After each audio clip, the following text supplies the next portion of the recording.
la page web. Tu mets en avant sur le web, sur Google, ton contenu. Ce que toi, tu produis, tu peux le propulser et le rendre visible sur des moteurs de recherche, des annuaires, des wikis, bref. Tous ces vecteurs de visibilité pour le texte. Mais focalisons sur Google et dans 100% des cas, depuis 2004 que je fais ce métier, quand j'essaye, je demande, OK, monsieur le client, monsieur le prospect, monsieur, madame, mon interlocuteur, interlocutrice,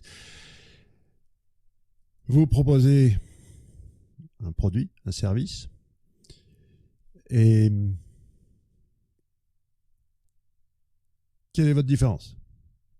Vendez des chaussures femmes?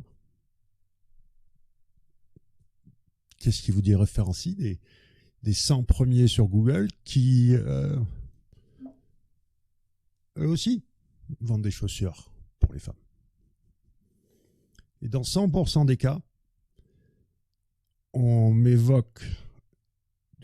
on m'évoque une différence, elle est très explicite pour les humains, elle n'est pas évidente pour un algorithme, pour un moteur de recherche idiot. Google ne comprend pas ce qu'elle lit. Écoute bien, je pèse mes mots là. Google transforme les mots en entités mathématiques séparées par des vecteurs. Je ne vais pas alourdir cette formation avec un paquet d'algos qui expliquent comment fonctionne un moteur de recherche, et Google en particulier.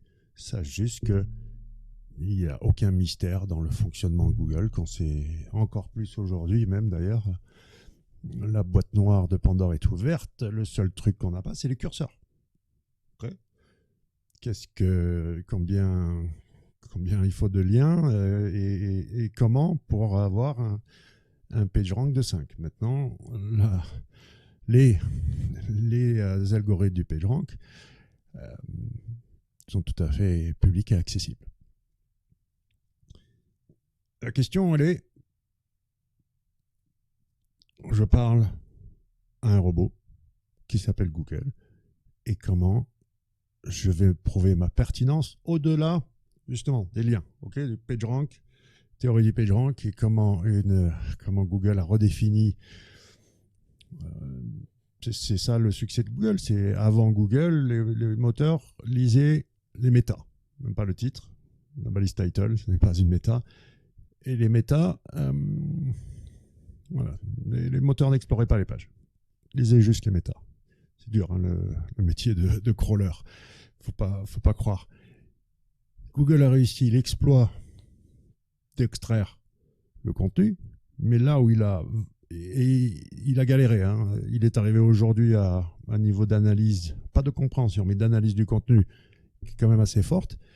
Mais à la base, on se foutait du contenu, relativement. Enfin, balise title, et après le bloc contenu, c'est ça qu'on a vu progresser dans les ranking factors depuis une vingtaine d'années. C'est que petit à petit, le bloc contenu a pris une importance considérable. Donc, tu as deux leviers, le contenu et les liens. Mais à la base, Google, c'est surtout les liens. Comme dans la vraie vie, une célébrité est connue parce qu'elle a beaucoup de votes de popularité, de notoriété et d'autorité dans les médias et les influenceurs et le public. Si la célébrité n'apparaît pas dans les médias, parmi les influenceurs et dans le public, elle est obsolète. Elle est invisible.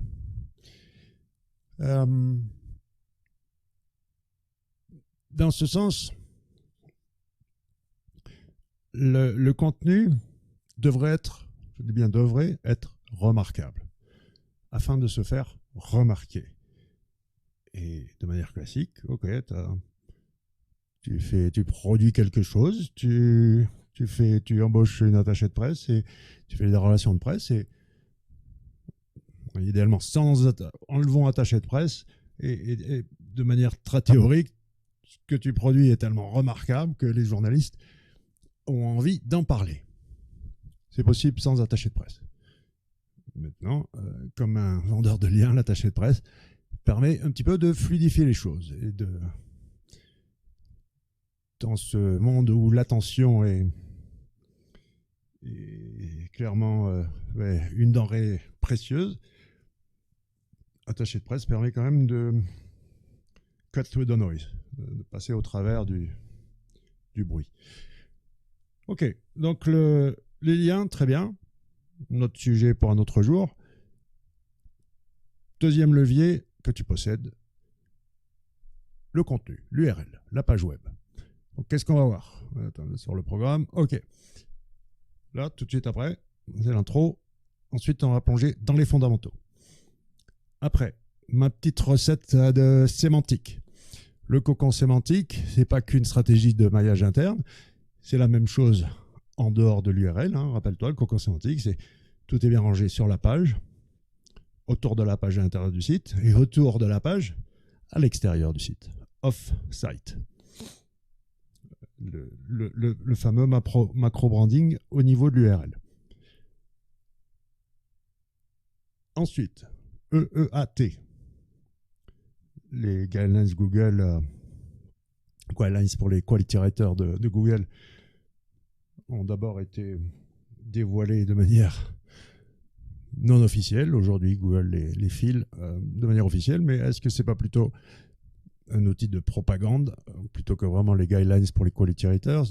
Ouais, c'est un outil de propagande. Ça veut dire que les quality writers l'ont pas, ce document, mais le travail des quality writers aujourd'hui, c'est valider du machine learning. Hein. Ensuite, on va parler de les merveilles de l'IA et comment on peut être justement beaucoup plus au service du EEAT ou une partie du EEAT grâce à l'IA et comment on peut être 10 fois plus productif. Et tout au long de cette formation, je vais surtout faire en sorte que ce soit, comment te dire, c'est de t'empêcher d'aller dans de mauvaises directions, en plus de te guider au travers du bon cheminement.